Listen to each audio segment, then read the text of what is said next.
Hi hello let's make tasty and healthy పుదీనా చట్నీ. కావాల్సిన items: పెద్ద కప్పు పుదీనా, ఎండుమిర్చి, వెల్లుల్లి, జీలకర్ర, ఆవాలు, మెంతులు, చింతపండు, బెల్లం అండ్ కరివేపాకు. వీటి క్వాంటిటీస్ నేను వీడియోలో ప్రొవైడ్ చేస్తాను, చూడండి. మనం ప్రాసెస్లోకి వెళ్దాము.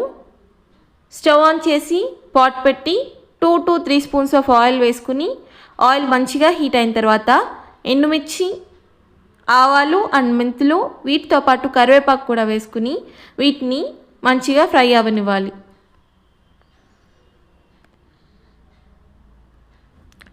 మేక్ ష్యూర్ మనం ఫ్రై చేసుకునే ప్రతి ఇంగ్రీడియంట్ మంచిగా ఫ్రై అవ్వాలి. అప్పుడే మనకి చట్నీ టేస్ట్ బాగుంటుంది, అలాగే చట్నీ కూడా ఈజీగా అవుతుంది.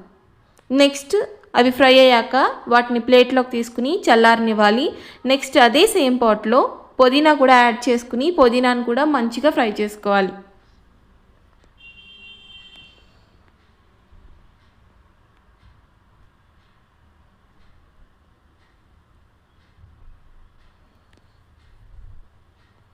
పుదీనా కూడా మంచిగా ఫ్రై అయిన తర్వాత దీన్ని కూడా ప్లేట్లోకి తీసుకుని చల్లార్చుకోవాలి. నెక్స్ట్ మిక్సీ జార్లో ముందుగా ఫ్రై చేసి పెట్టుకున్న ఎండుమిరపకాయలు, ఆవాలు, మెంతులు, చింతపండు, అలాగే ఉప్పు, మన టేస్ట్కి సరిపడంత అండ్ బెల్లం కూడా యాడ్ చేసుకుని వీటిని మంచిగా మిక్సీ పట్టుకోవాలి. చింతపండు ముందుగా నానబెట్టుకోవాలి. నెక్స్ట్ జీలకర్ర అండ్ వెల్లుల్లి కూడా వేసుకుని మళ్ళీ మంచిగా మిక్సీ పట్టుకోవాలి.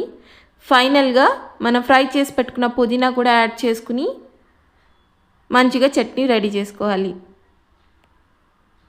చట్నీ కన్సిస్టెన్సీ చూసారు కదా, మనకు కావాల్సిన టేస్టీ అండ్ హెల్తీ పుదీనా chutney ready. Hi hello let's make tasty and healthy పుదీనా చట్నీ. కావాల్సిన ఐటమ్స్: పెద్ద కప్పు పుదీనా, ఎండుమిర్చి, వెల్లుల్లి, జీలకర్ర, ఆవాలు, మెంతులు, చింతపండు, బెల్లం అండ్ కరివేపాకు. వీటి క్వాంటిటీస్ నేను వీడియోలో ప్రొవైడ్ చేస్తాను, చూడండి. మనం ప్రాసెస్లోకి వెళ్దాము. స్టవ్ ఆన్ చేసి పాట్ పెట్టి 2 to 3 స్పూన్స్ ఆఫ్ ఆయిల్ వేసుకుని, ఆయిల్ మంచిగా హీట్ అయిన తర్వాత ఎండుమిర్చి, ఆవాలు అండ్ మెంతులు, వీటితో పాటు కరివేపాకు కూడా వేసుకుని వీటిని మంచిగా ఫ్రై అవ్వనివ్వాలి.